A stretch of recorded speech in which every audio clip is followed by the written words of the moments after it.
Hi, Simon Smart with you. Good to have your company. You're listening to Life and Faith from the Centre for Public Christianity.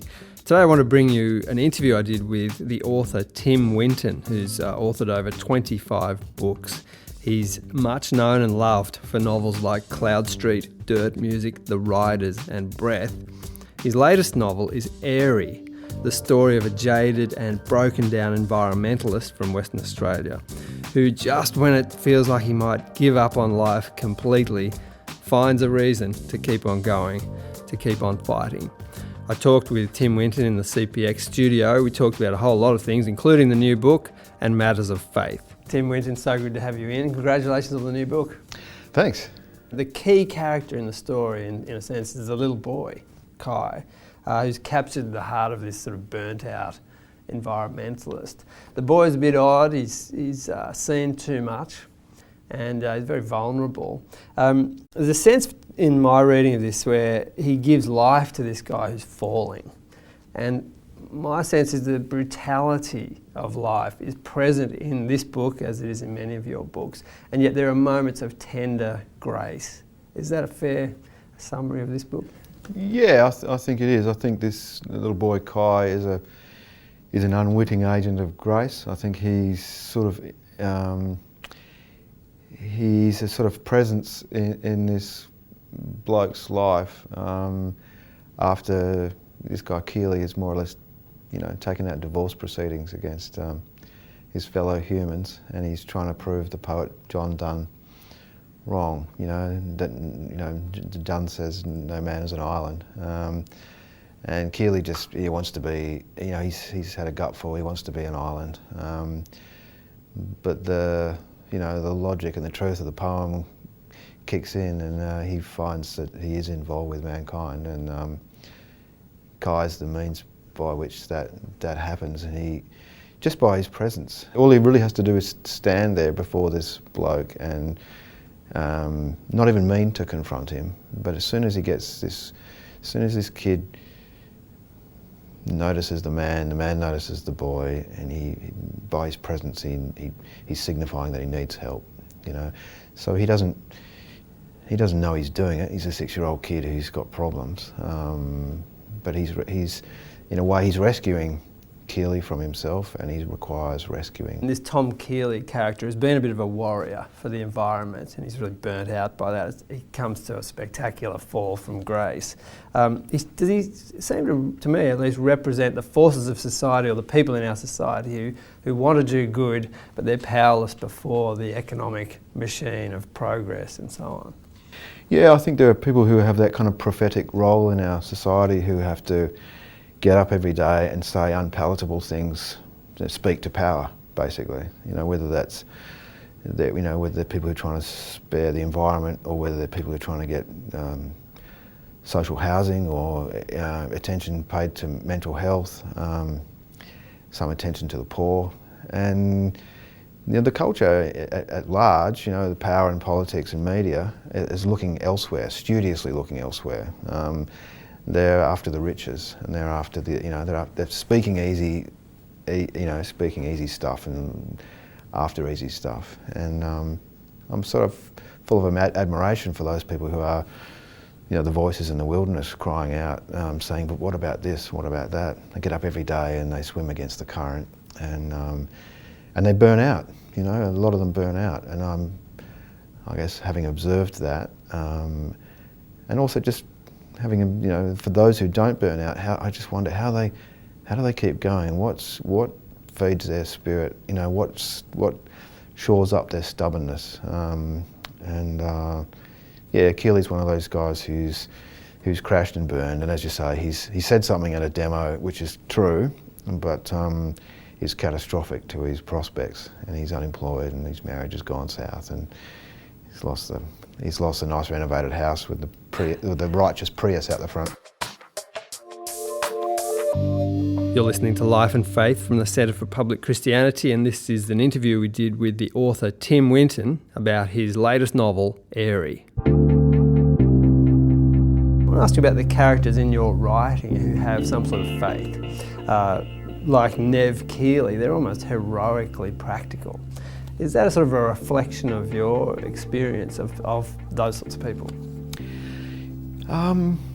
Perhaps so, and some of my heroes as a boy who were living people, and other people that I read about as sort of cultural heroes. I mean, I think Nev is Keely talks about him in the book, or remembers him as sort of, he's part Billy Graham and part Billy Jack. He never knows whether to get someone into half Nelson or kiss them in benediction. I think the people who were important to me weren't people who were orthodox. They weren't people who had excellent theology, or who were gifted with liturgical skills or correctness. They were people who, in their messy lives, manifested grace, whose faith was faith active in love, in a sense, as the old saying used to be. Who just didn't need to who weren't in the business of convincing you of anything. They just, at certain moments in their lives, they embodied what they believed. And in the end, the older I got and the less obsessed I got with theology. I mean, I grew up in a fundamentalist environment. I was the child of converts, and as I left the faith of childhood, which is a kind of a lot of the time a received faith, I was sort of questing the way young people do, and I was arrogant like a young man often is, and I just thought it could all be organised theologically. But I was part of that tradition, and part of the weakness of our tradition is the obsession with orthodoxy, thinking the right thing. And I was probably only liberated from that in my late 20s, where I just realised that thinking the right thing was just kind of nice if you had the energy for it, but it really wasn't the game. It was allowing yourself the space and the danger to perhaps do the right thing, or at least do something. What you did was essentially an expression of who you were and what you believed. I once interviewed a Salvation Army woman who was a saint, spent her life caring for people. And she talked about her dad getting some help from the Salvos when he was really sick, and he described it as Christianity with its sleeves rolled up. And he said, the only kind that's worth anything. And that sort of resonates a little bit with what you're describing. Yeah, totally. I mean, if you're not interested in someone's body and their health, they're just not interested in them. The rest of their person somehow is supposed to be, we're almost got this idea that people's bodies or their health, their levels of poverty, their physical chance. Yeah, we are these disembodied spirits first and foremost, and their bodies are just some sort of inconvenience.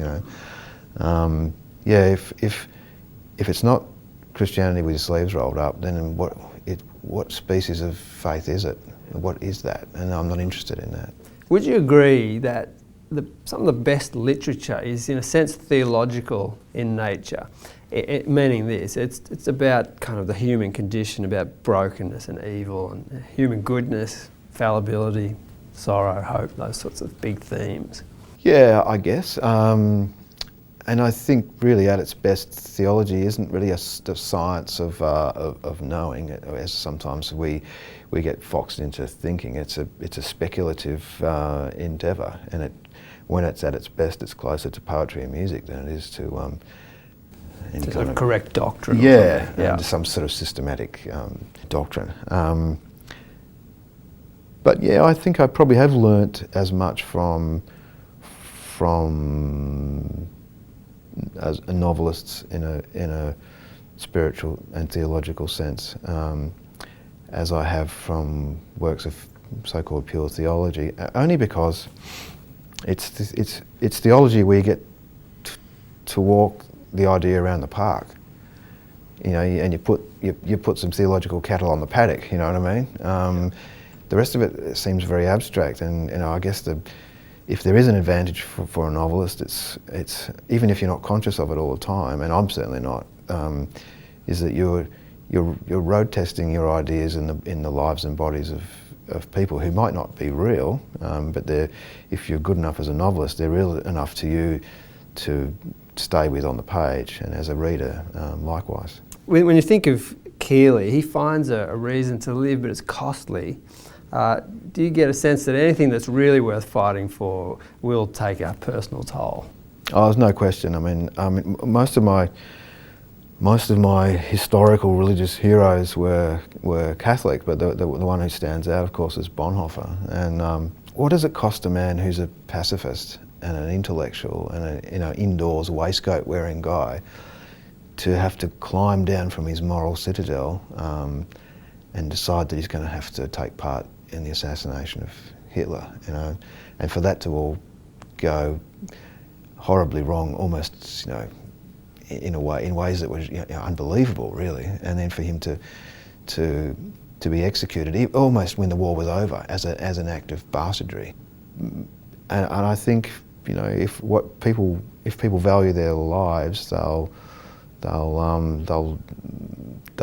put some skin in the game, really, if they're truly valuing what's going on. In this story, there's a key idea of wanting to reassure children that they're safe. There's a point where Keely whispers to the boy, "We're okay," willing it to be the truth, and then later he says, "You're safe," he whispered prayerfully, needing it to be true, wanting to believe. Now eventually, as adults, we realise we're not safe. So what can we truthfully tell the children? And I wonder what Nev Keely might have said to the children. What else can you say to a kid is that I'll do everything that I can to keep you safe. I'll do what I can. And I can't promise you it's going to be all right, but I'll promise you that I'll die making sure, I'll die trying, But at certain points you end up, whether you like it or not, having to lie to kids. And if you have to lie to make them feel safe, then so be it. And the scene that you're referring to is this kid has somehow cottoned on to the fact that there are all these birds have been poisoned in a south coast town, and it's a real historical case. And he feels how do I reassure this kid, and how deep does the lying go before I'm actually part of what's going on in the wider society, where I'm truly feeding this kid toxic untruths, and he wants to keep this kid safe, but he doesn't, and he finds himself in this moral quandary of how do I reassure this kid without lying to him. He's been lied to his whole life. He never feels he can trust people because all the adults in his life and the men in his life have been appalling.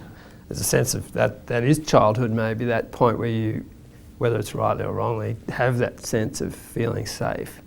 And it's the childhood that's missing for this little boy, isn't it? Because at no point could he really feel that until he meets Keely, maybe. Yeah, I mean, and it should be every child's right to assume without a second thought that you'll be looked after, that you'll be safe, that you'll have first and foremost safety and order in your life, and that there's someone there looking out to your best interests despite what they want, themselves, and that they'll give up something for you. And when you meet children and see children whose lives aren't anything remotely like that, it's so confronting. You just and you realise that there are people all around you who are living those lives as adults who were once those children, and sadly who are often replicating that for their own children or the children around them. At a time when despite our great prosperity, there are people who are, their form of shopping in despairs boutiques is addiction, I guess, and that's that stage that people get in their life where they're only living a kind of a squalid version of what the broader consumer culture is doing, is living as if there are no consequences to their actions, So, at one level, it's fine for us to be shaking our heads at someone who's not looking after their kid properly and who's not living as though everything that they do doesn't have a consequence to the young. And yet there are people at the very top of our society who are doing exactly that to millions of people who are living as though there are no consequences to their short-term actions. Well, I hope you've enjoyed that interview with Tim Winton. You can hear more and see more of that interview if you go to the Centre for Public Christianity website. Hope you'll join me next time as we talk with Greg Clark about his latest book, The Great Bible Swindle. Catch you then.